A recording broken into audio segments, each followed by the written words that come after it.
cara, essa máquina aí é minha, do trabalho lá, ela faz tipo assim, 10, 15 montagens por dia só. 20 no máximo. Lá você tem... é montagem, né? É você montagem, montagem. Show. Ela tem sistema de ranhura? Tem. Tá funcionando? Tá certinho. Tá? Show. Você usa o quebra-canto dela? Como você tá falando? A ranhura que faz a canaleta pro fio de nylon? Ah, não tem não. Não tem? Não. Isso aqui não tem não. Tem certeza? Não, obviamente você tem certeza. M06. Então a New Gamma. É, New Gamma. Aí o visor não tava acendendo, né? Parou do nada. Funcionando normalmente. Eu olhei pra tela, na hora que eu voltei, ela tava toda arriscada, assim, parecia tipo quando ela toma uma pancada, na televisão toma uma pancada. Ela fica toda... cheia de riscos a tela? Isso, cheia de risco.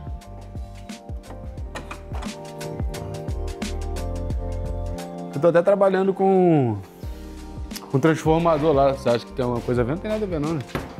Qual é a potência do transformador? Tem que saber a potência dele. Não indico não, pra te falar a verdade.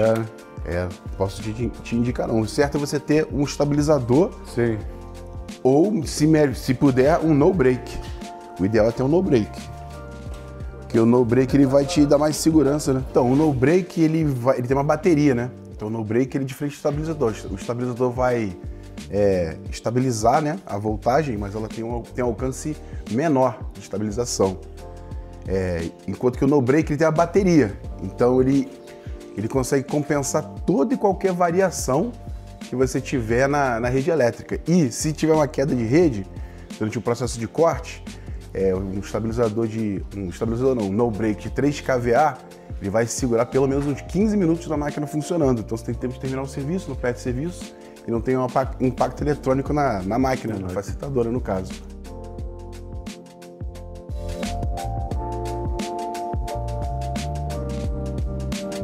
Aí tu até aperta para iniciar, ela abre a portinha certinho, desce o rebolo, só na senha.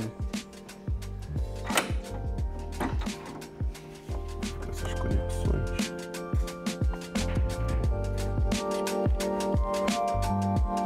Vou pegar essa tela aqui, que a gente tem na bancada de teste. Eu já vou testar para ver se essa tela vai acender. Eu vou tirar a tela dele. Dei uma olhada aqui, já tirei as fotos. Quando o Gabriel chegar, ele vai fazer dar a entrada no equipamento, mas eu já vou continuar aqui pra gente tentar matar essa charada logo. Beleza. Deixa eu falar com o Tarcísio rapidinho. Fala, Tarcísio. E aí, chegou aí no cliente? Tá molhado. Então, preciso disso tudo registrado. E aí, da bancada, na parte de baixo da bancada, filmar, tirar foto de tudo e me encaminhar. Encaminha tudo pra mim que eu vou entrar em contato com o cliente. Mas, a princípio, instala o inversor que ele compra, e o segundo que está queimando por contaminação de água, tá? Porque a contaminação de glicerina dentro do inversor de frequência, cara, é erro na produção. Ele tem que separar essa área, entendeu? Ele tem que separar a área dele de coloração de lente, cara. Senão ele não vai, a gente vai ficar cobrindo garantia do inversor por contaminação de glicerina, tá queimando exatamente como queimou o anterior.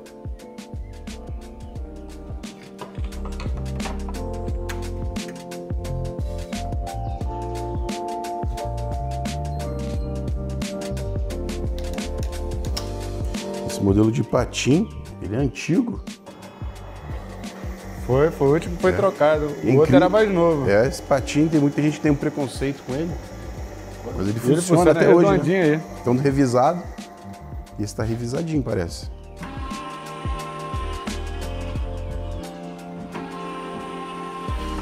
Bom, então já sabemos que é o visor. Vamos descobrir o que está acontecendo com esse teu visor. É uma visão mais nova, mais recente de visor, tá vendo? Essa aqui, né? Tá vendo que o próprio visor, sim, ele é diferente, ele é menorzinho, a lateral é diferente, tá vendo? Esse é o modelo mais antigo, né?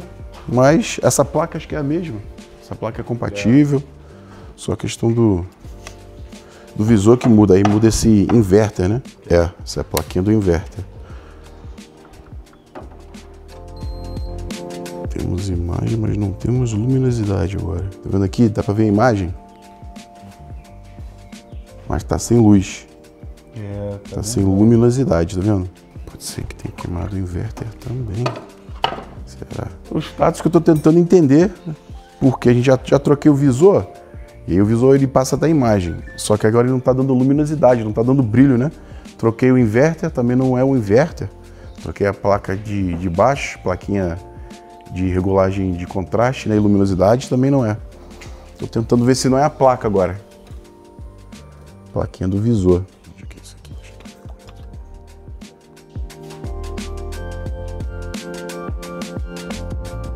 Nesse cabo aqui, na verdade dá uma geralzinha na máquina aqui, só tirar essa poeira, dá uma limpeza com limpa-contato aqui, sim, pra gente matar a questão de lixo. Depois eu vou pedir pra você dar uma geral naquele visor ali.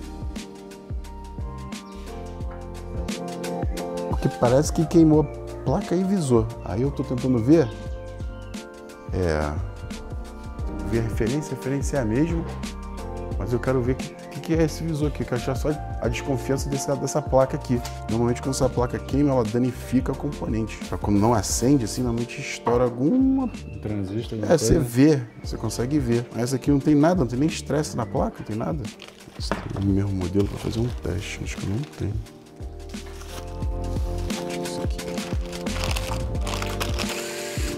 O inversor de frequência, de tempos em tempos, é bom abrir para fazer a limpeza.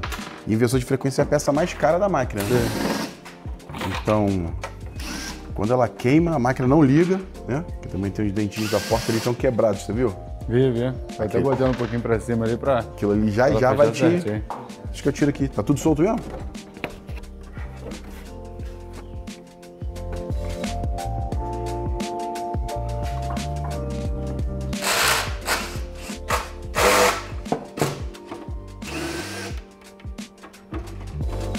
Tá muito sujo, não? É só porque você já viu piores. É só por isso que você tá falando isso. Tá sujo sim, cara. Não, tá sujo, mas não é aquela aberração.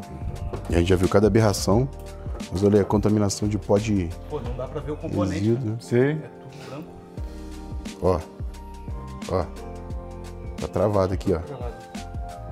Que bom, cara, que você veio aqui. Acabei de economizar um dinheiro pra você, hein? Que isso aqui é o seguinte, ó. Essa ventoinha aqui de baixo, sente ela aqui como é que ela tá travada. Tá pesado. O que acontece? Esse elemento aqui, inversor de frequência, ele trabalha com resfriamento, né? Esse cooler aqui tem que funcionar. Então esse cooler de baixo, ele puxa o ar e ele expele para fora.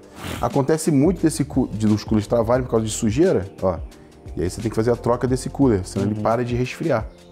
Então, isso aí é um defeito clássico que dá, falta de manutenção. Então, o cooler de baixo, né, ele para de funcionar, o de cima, e para de ter aquele fluxo de ar eficiente. Aí superaquece. Então é isso, cara. Vou só terminar de testar aqui a questão do visor, e aí a gente vai... Vou ver a questão de valores com você, certinho. Beleza. E aí você tem até as 5 para sair. Que hora você quer sair? Só para eu me planejar aqui. A hora que dá para vocês terminar aí. Porque eu já vou pedir para ele dar uma geralzinha, ele vai passar um ar aqui, vai lubrificar. Ficar até mais tarde. Troca a graxa. Aí de repente, se você quiser conhecer mais a cidade, depois eu fica ficar mais à vontade. Com a patroa ali. Então é isso. Não vou desmontar nada que vai precisar recalibrar, tá? Não, tranquilo. Então só vou fazer aquela geral de limpeza, a correia tá em boas condições, caixa de ranhura parece que tá livrinho. Vou trocar as graxas, a gente dá uma limpeza e resolve isso tudo hoje. E ali vai ter que trocar aquele coolerzinho, tá? A gente vai tirar. Esse aqui com certeza vai ter que trocar. Esse aqui a gente vai fazer o teste dele fora, mas olha, como tá solto, se ele estiver acionando, tá tudo certo.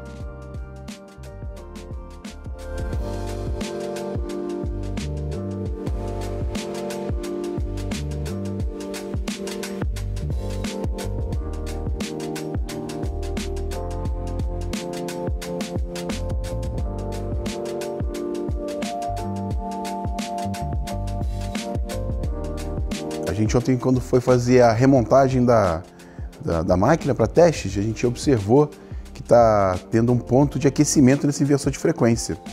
Então a gente vai desmontar novamente, vou ligar ele fora da facetadora e eu vou fazer umas medições aqui de temperatura para ver se a gente consegue identificar o que está acontecendo, se tem algum componente que já está em sofrimento. É nessas horas que a gente vê que, às vezes, um atendimento simples, que é uma simples troca de tela e dar uma limpeza na facetadora, a gente tem que estar muito atento, né? para encontrar os defeitos, que é a manutenção preventiva, a gente prevenir, a gente acessar o defeito, solucionar antes da queima do inversor. Então esse inversor não está queimado, mas ele está com ponto de aquecimento, vamos resolver. A gente já encontrou 2 defeitos. Um foi a questão aqui desse eixo, que ele tinha um machucado, né, nesse eixo, então estava dificultando a passagem da outra peça lá dentro, que é a chaveta. Então ele não estava passando, então nós tivemos que trocar esse eixo e a caixa de rolamento. E o inversor de frequência, que estava com os coolers travados, né? Então isso aqui não estavam girando, então já estava com problema na questão de resfriamento, né, desse componente. E agora, quando a gente fez alguns testes preliminares, a gente encontrou que existe algum componente nessa área aqui que está em sofrimento, que já está aquecendo. Então vou desmontar novamente, vamos revisar novamente esse inversor. Vamos fazer uns testes dele aberto para tentar encontrar exatamente qual componente está aquecendo, tá? Então o inversor está funcionando, mas a gente identificou mais um outro erro que podia ocasionar a queima desse inversor. Nunca é bom encontrar defeito no equipamento, obviamente. Mas, na visão de longo prazo, nós estamos economizando. Ele vai ter um gasto nesse momento, para solucionar o que tiver que solucionar no equipamento, mas vai ser um valor menor do que aguardar, esperar e ocorrer a queima de uma placa principal, de um patim, no caso aqui de um inversor. A melhor forma de você economizar dinheiro é realizando as manutenções periódicas, preventivas e mantendo o equipamento em excelente estado de conservação. E vamos lá, o Roberto, ele é um cara que trouxe o equipamento, não vou dizer perfeito, mas ele limpa o equipamento. Dá para ver que ele tem um zelo pelo equipamento. Vocês já viram outros vídeos nossos aí, vocês já viram o estado que a gente encontra os equipamentos. No caso, o Roberto, ele é zeloso pelo equipamento, mas tinham vários, por exemplo, outra coisa que eu lembrei agora, a gente fez o conserto aqui do cabo lógico, né? Que tinha umas emendas que estavam muito mal feitas, então a gente fez essas emendas mais profissionais.